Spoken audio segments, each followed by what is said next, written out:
Olá, caro estudante, nós estamos agora na unidade 2, do volume 2 do nosso livro Texto Base da Disciplina.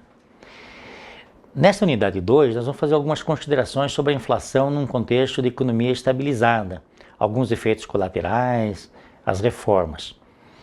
Vejam, nós temos aí na figura 10.1, que você pode verificar no volume 2 do livro, um histórico aí de 1985 até 1996, um gráfico mostrando a inflação mensal. Então, lá no período do lançamento do Plano Cruzado, nós tínhamos uma inflação aí beirando os 20% ao mês. Depois, com o Plano Cruzado, ela ficou estável. Com a quebra do Plano Cruzado, voltou a subir, indo para um patamar na faixa dos 30% ao mês. Voltou a cair nos outros planos, Plano Bresser, Plano Verão, voltou a subir e terminou lá na faixa de 80% ao mês, no final do governo Sarney, voltou a cair no governo Collor. E lá no lançamento do Plano Real, a inflação saiu daqueles patamares de 10, 20, 30% ao mês para um patamar de 0,5% ao mês. E nós temos aí então de 1994 até recentemente agora, finalizando em 2018, com inflações razoavelmente baixas.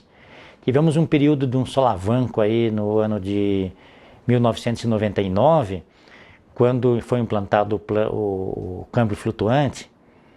Ao final nós tivemos várias crises acontecendo aí durante esses períodos todos. Por exemplo, em 1997 nós tivemos uma crise na Ásia, com grande desvalorização das moedas de alguns países da Ásia, e o Brasil sofreu um ataque especulativo, e na época o governo acabou enfrentando esse ataque especulativo, elevando a taxa de juros lá no ano de 1997, o governo Fernando Henrique.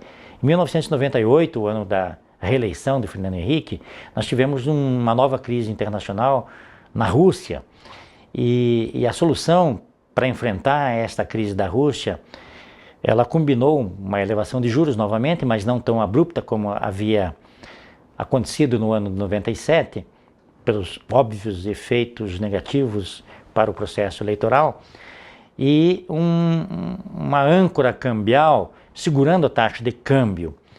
Com isso, o ataque especulativo ocorreu e as reservas cambiais foram dizimadas no ano de 1998. Então, quando o Fernando Henrique assume o seu novo mandato, em 1999, assumiu com reservas cambiais muito baixas. Tanto que no final do governo anterior, dele mesmo, ele acabou buscando um empréstimo junto ao Fundo Monetário Internacional. Então, o que ocorre?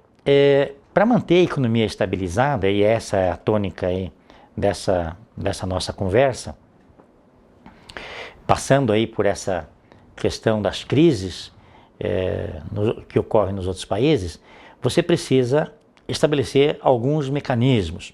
Um deles, por exemplo, é manter a moeda valorizada. Para você manter a moeda valorizada, normalmente você acaba estabelecendo taxas de juros mais altas do que nos outros países. Então, os capitais vêm para o país, isso valoriza a tua moeda local, e essa moeda local valorizada, ela permite que o poder de compra seja maior e você consegue, a partir da âncora cambial, fazer um processo de estabilização em termos de inflação. Só que isso traz efeitos colaterais. Dificultam-se as exportações, esses setores que têm dificuldades de competição internacional acabam diminuindo o nível de emprego, então você acaba gerando, com o juro alto você tem um efeito negativo duplo, você acaba gerando uma diminuição do crescimento econômico e com isso uma redução de emprego, e você acaba colocando em situações de dificuldades os setores que têm maior dificuldade de competição internacional por conta do câmbio valorizado. Então, esse efeito colateral, ele aconteceu no Brasil nesses períodos em que se buscou a estabilidade monetária. Muito bem. Ocorreram várias crises, eu já falei da crise dos países asiáticos. Antes dela ainda tivemos uma crise no México. Foi a crise do México do final do ano de 94 que levou o governo em 95 a voltar para o câmbio administrado. Tivemos uma crise na Argentina, quando a Argentina, lá no ano 2000, 2001, acabou dando um calote na sua dívida externa. Então o Brasil acabou sofrendo um pouco dessas consequências. Tivemos um atentado terrorista em 11 de setembro nos Estados Unidos. Todas essas questões, elas acabam complicando a economia mundial e acabam afetando os vários países, o Brasil também. No ano de 2002, por exemplo, 2001, 2002, nós tivemos uma crise energética no Brasil, ocasionada por um problema de seca, que levou a uma diminuição do crescimento econômico brasileiro. E aí, em 2002, acabou acontecendo a eleição do presidente Lula. E um dos efeitos desse processo eleitoral de 2002 foi que a taxa cambial, que estava 2,32 lá em abril de 2002, pulou para quase 4, chegou a bater 4 ainda no ano de 2002. Então, um processo de desvalorização cambial com possíveis consequências inflacionárias, e isso tudo preocupava. Muito bem. É importante dizer que ainda no ano de 1999, o governo Fernando Henrique abandonou o sistema de taxa de câmbio administrada e passou para um sistema de câmbio flutuante. No sistema de câmbio flutuante, você abandona a ideia de controlar a taxa de câmbio como um mecanismo da estabilidade financeira. E em seu lugar você foi estabelecido uma política de metas de inflação.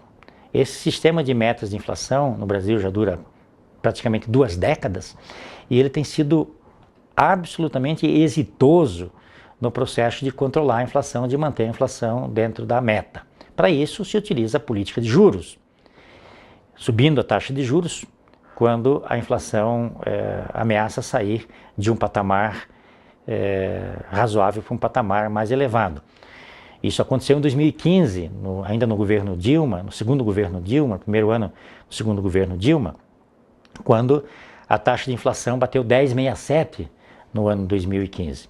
E para controlar essa inflação em ascensão, a taxa de juros foi puxada para um patamar na faixa de 15%, 16%, e depois, com o sucesso no sentido de controlar a inflação, a taxa veio caindo, aí, finalizando aí, em 2018 na faixa de 6,5% ao ano, e a inflação sob controle, na faixa dentro do limite da meta de inflação de 4,5%. Então, numa economia estabilizada, você tem essas questões todas. É importante, é um ativo da mais absoluta importância para a população, principalmente para a classe trabalhadora, a manutenção do seu salário real com um processo de inflação sob controle.